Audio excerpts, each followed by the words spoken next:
Hello everybody, welcome back to my channel. So I am so excited for today's video because we're going to be doing the book recommendations tag that has been going around social media. In my pile next to me, I have a wide range of books. Some are newer, some are older, all different types of genres. I am really looking forward to finally filming this video and getting into it. So let's start with the first recommendation, which is a book you tell people is your favorite. I knew exactly what book I wanted to talk about for this one, and that is Love and Other Words by Christina Lauren. This book is just pure joy. Like, if you want the feeling of being wrapped in a blanket, hot coffee or chocolate next to you, campfire going right in front of you, just like warm, happy, cozy. The book follows Macy and Elliot. They are both book lovers, which I just think is so cute to read about in a book, like reading about people who also like to read books. And they are childhood friends, but they only see each other, I think, every summer. And then they do have a falling out, which you find out what that was about later on in the book.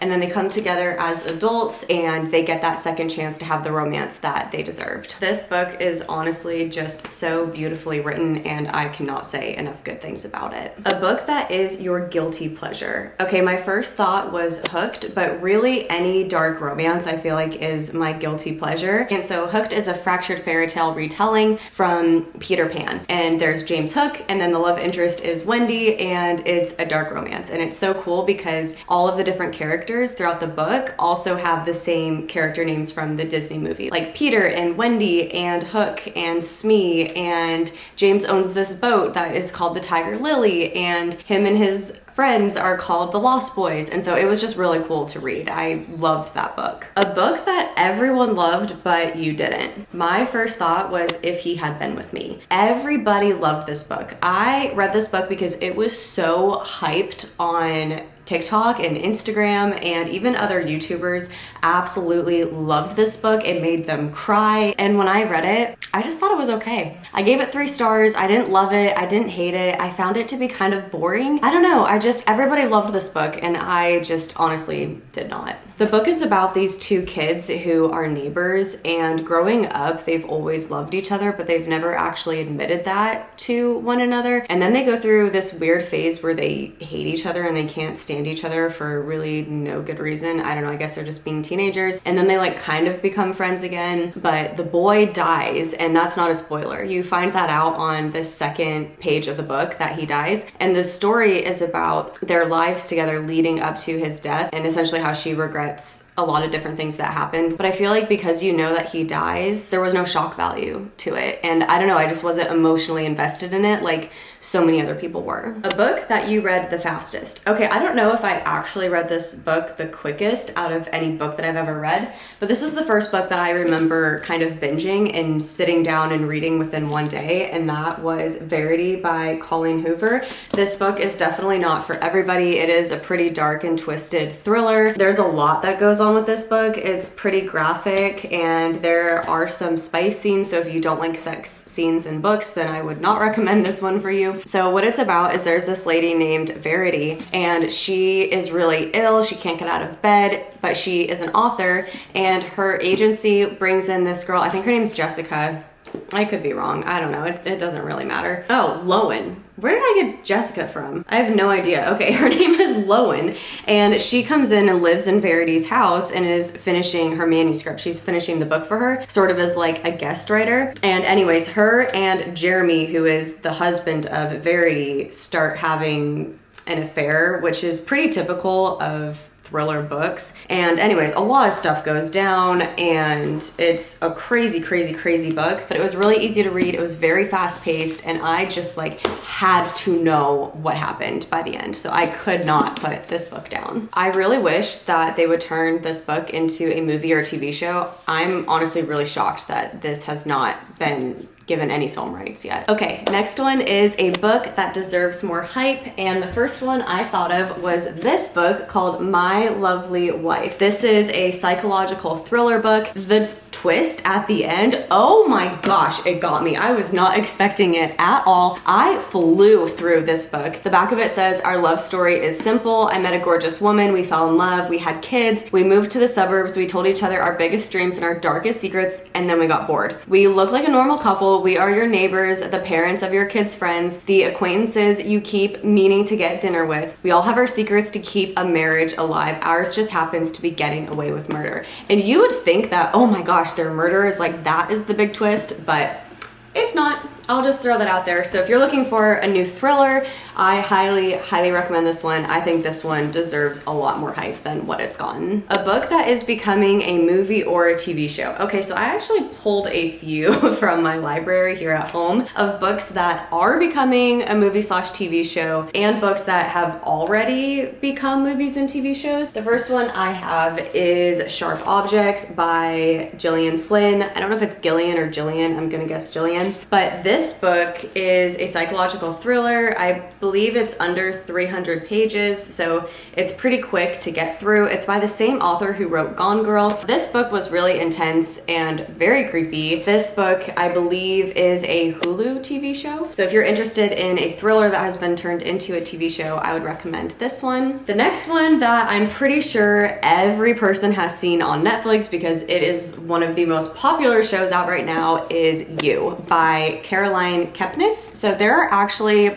3 books. There's You, Hidden Bodies, and then I don't even remember the name of the third one. One thing I will say is the first book is the best, the second one is okay, and then the third one I was like, what the heck is going on? I could not really get into the third one. I finished it, but I wasn't a huge fan. The book is so much better than the TV show too, and I loved the TV show You, so that is saying a lot. If you've watched the show, then you know that this book is about Joe, and he is a stalker / murderer, but you are like in his head. What was so incredible about this book is the way that the author wrote Joe's character and made you want to root for him, like made you love him, and you were like, yeah, Joe, like I hope you get away with it. And in real life it's like you would never hope that someone would get away with the things that he does, but I don't know, the way that she wrote this book was amazing. So yeah, if you've watched the TV show, I recommend picking up the book and vice versa. Another book that actually has been turned into a movie is A Simple Favor, and this book had Blake Lively and Anna Kendrick in it. And I thought that I read somewhere that they're making a sequel to the movie, which I thought was really interesting because this movie came out a long time ago and I feel like people kind of forgot about this book and about this story. It starts with a simple favor, an ordinary kindness mothers do for one another.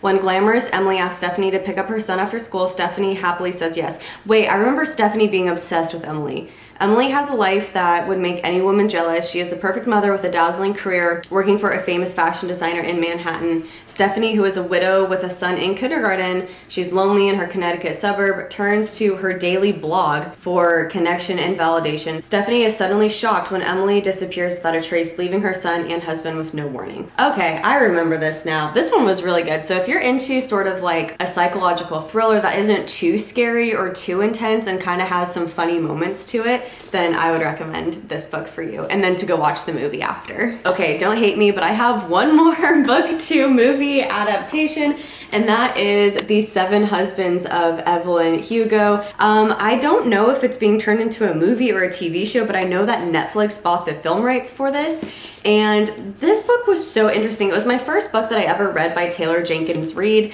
and people are obsessed with her. People love this author, and I thought this book was good. It wasn't my favorite thing that I've ever read, but I believe I gave it 4 stars, and it definitely opened my eyes to Hollywood relationships and how fake they could be to persuade the media or the general public to have the image that you would want them to see you as a celebrity, and even if that's not truthful. So the back says, reclusive Hollywood icon Evelyn Hugo is finally ready to tell the truth about her glamorous and scandalous life. But when she chooses an unknown magazine reporter, Monique Grant, to write her story, no one is more astounded than Monique herself. So Monique sees this as like the opportunity of a lifetime to interview this Evelyn Hugo lady who is a very famous movie star, and she she goes into like complete details about her love life and why she had 7 husbands.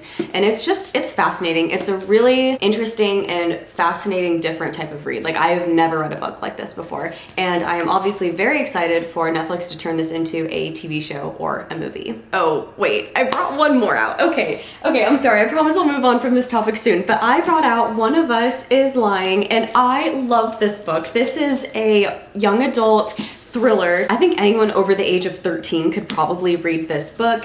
It's about these kids who all end up in detention one day, and Simon, who is in detention, doesn't make it out alive. And then so all of the kids who are in detention, they're all suspects to Simon's murder now. So it's about figuring out who actually killed Simon. I personally, even as an adult, really enjoyed this book series, and it was turned into a TV series on Peacock. Okay, finally moving on, a book that you have reread the most. So I have actually never reread a single book, because to me, I feel like there are so many books out there that I don't want to waste my time rereading one that I've already read when there's so many other ones out there that I need to read. I understand why people reread books, because you find things and clues and different things that you didn't see before, but I don't know, for me personally, I've just never done it. Next one is a book from a genre that you don't usually read. I am gonna go with Lone Woman for that one. This is a historical horror book, and I have never read any type of book like that before.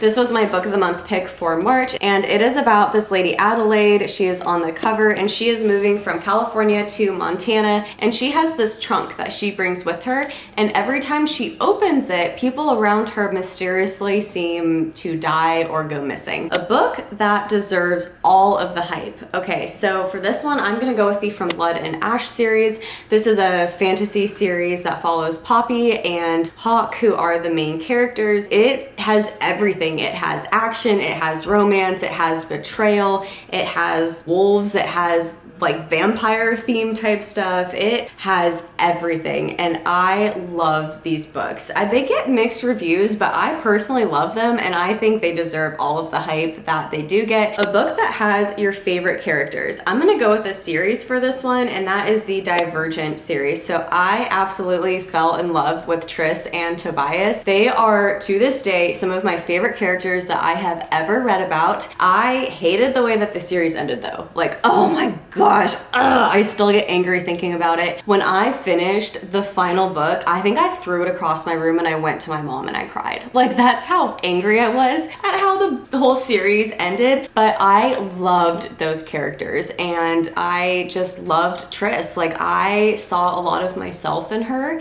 and I think she was the first female character in a book that I ever related to, so she has like a special place in my heart. And yeah, I just loved that series. A book that you wish you could live in. Okay, I'm gonna go with another series, and that is the ACOTAR series, A Court of Thorns and Roses.